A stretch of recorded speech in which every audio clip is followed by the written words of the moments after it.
The people that are working for you are not robots. They're people. And you cannot give them orders and expect them to just execute like a robot would.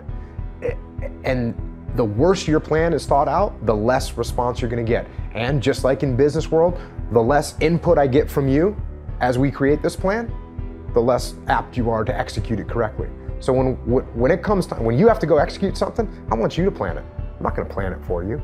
I want you to plan it. Now I'm gonna come and check out your plan, and we'll collaborate to make sure it's the best plan, because maybe I have more experience than you, or maybe I have some strategic vision that you don't have. But I want you to plan it. That way you own it. And if you own it, when you go to execute it, you're gonna put that much more effort into it. That's hard to quantify, but that's real.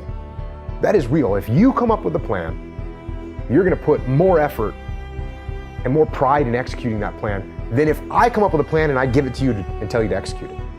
That's just a reality. I don't care who you are. That's a reality. I was having this conversation. I always have this conversation, which is, my guys wouldn't just do what I told them because I outrank them. And I kind of get that funny look. Well, let me ask you this. I'm here because your employees aren't doing what you want them to do, right? Can you just fire them? Well, you can't realistically fire them, but don't they work for you? Aren't they supposed to follow you because you're in charge and you write their paycheck? But all of a sudden they're not doing what you tell them to do. Why is that? It's the same exact reason, because they're people. And guess what? People want to own their own destiny. They want to be in charge of what's happening. They want to take ownership. They want to create the plan. That's how they want to go through life. They want to go through life being treated like a robot. They want to be treated like a human.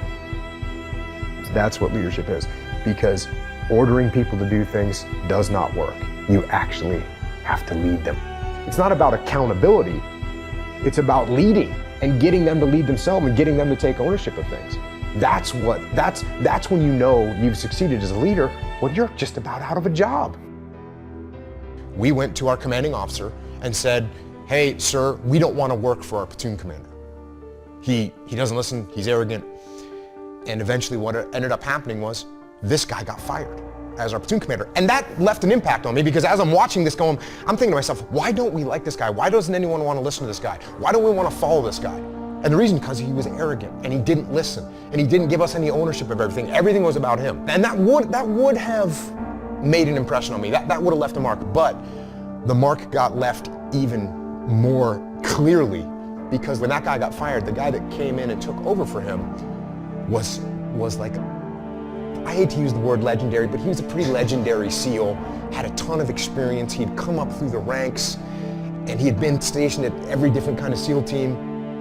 And he took over as our platoon commander. And I kind of thought to myself, well, he's going to take over because we're a bunch of mutineers and they need to put someone really strong that's going to like whip us back into shape. So I was anticipating that we were going to have this super hardcore guy.